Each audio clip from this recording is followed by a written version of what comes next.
Halo, selamat datang. Pernah nggak sih Anda ngerasa kayak terjebak di pola yang itu-itu lagi? Entah dalam hubungan, kerjaan, atau bahkan cara kita mandang diri sendiri, kok kayaknya ngulang terus ya?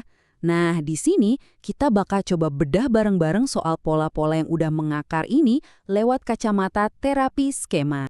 Oke, kita mulai dengan pertanyaan simpel tapi dalam. Coba deh ambil waktu sebentar. Suara apa sih yang paling sering kedengeran di kepala Anda? Yang menarik tuh gini, suara ini sebenarnya adalah cara pikiran kita buat ngelindungin diri, biar nggak gagal, biar nggak ditolak. Tapi, niat baik buat melindungi ini sering banget kebablasan jadi kritik internal yang super pedes. Jadi bukannya ngebimbing, suara itu malah bikin kita ragu terus dan takut buat nyoba hal baru. Oke, ini dia perjalanan kita beberapa menit ke depan. Kita bakal lihat dari mana asal suara di kepala kita, sampai gimana caranya kita bisa nemuin versi suara yang lebih sehat. Jadi, dari mana sih semua ini datangnya? Nah, buat ngerti akarnya, kita perlu mundur sedikit ke masa kecil kita. Pola-pola kuat yang kita sebut skema ini seringnya terbentuk pas kebutuhan emosional inti kita nggak terpenuhi secara konsisten waktu kita tumbuh. Kebutuhan-kebutuhan kayak pengasuhan, empati, dan perlindungan itu fondasi kesehatan psikologis kita. Dan ini ngebawa kita ke konsep utama dari terapi skema, yaitu lensa atau kacamata yang kita pakai buat ngelihat diri sendiri dan dunia sekitar. Ide ini tuh kuat banget. Coba bayangin deh, skema itu kayak filter di kamera. Filter inilah yang nentuin warna realitas kita, dan seringnya kita bahkan nggak sadar kalau lagi pakai filter itu. Dia yang nentuin apa yang kita perhatiin dan gimana kita ngertiin setiap kejadian. Nah, yang penting banget buat dipahami, skema itu bukan cuma pikiran yang lewat gitu aja ya. Ini tuh keyakinan yang dalam banget, yang terus nguatin dirinya sendiri, sampai akhirnya kita terima itu sebagai kebenaran mutlak tentang siapa kita. Yuk kita lihat beberapa contoh yang umum, kayak skema pengabaian misalnya. Ini yang bikin kita merasa takut terus-terusan kalau hubungan dekat itu pasti bakal berakhir. Jadinya kita selalu waspada sama tanda-tanda bakal ditinggalin. Atau ada juga skema cacat atau rasa malu. Ini keyakinan yang nyakitin banget, yang bilang kalau pada dasarnya kita itu nggak pantas dicintai. Seakan-akan kalau orang lain lihat diri kita yang sebenarnya, mereka pasti bakal ngejauh. Rasanya malu banget, jadi pengennya ngumpet aja. Terus ada skema kegagalan. Yang ini nih yang suka bisikin ke kita kalau kita itu nggak kompeten, nggak berbakat.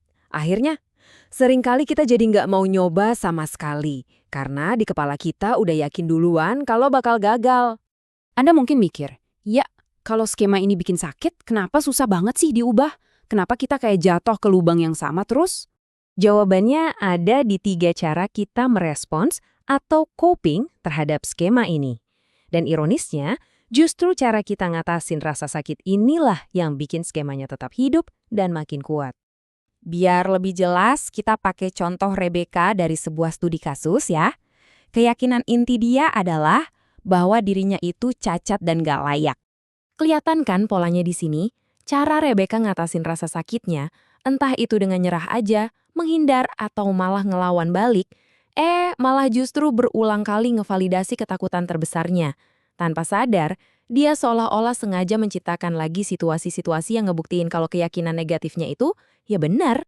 Oke, kita udah paham soal skema dan cara kita bertahan.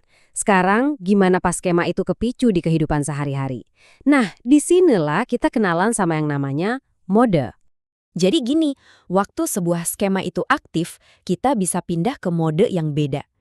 Anggap aja ini kayak berbagai sisi dari diri kita yang lagi ambil alih. Misalnya ada mode anak yang rentan, yang rasanya sedih dan sendirian. Pelindung yang lepas, yang bikin kita jadi mati rasa, atau seperti yang akan kita lihat, orang tua yang menghuk. Poin kuncinya ini, mode itu bukan siapa diri Anda sepanjang waktu. Ini cuma sebuah keadaan sementara, kayak topi yang kita pakai, yang bisa datang dan pergi tergantung pemicunya. Ingat kan kritik batin yang kita bahas di awal tadi? Nah, itu contoh sempurna dari sebuah mode yang lagi aktif. Mode orang tua yang menghukum.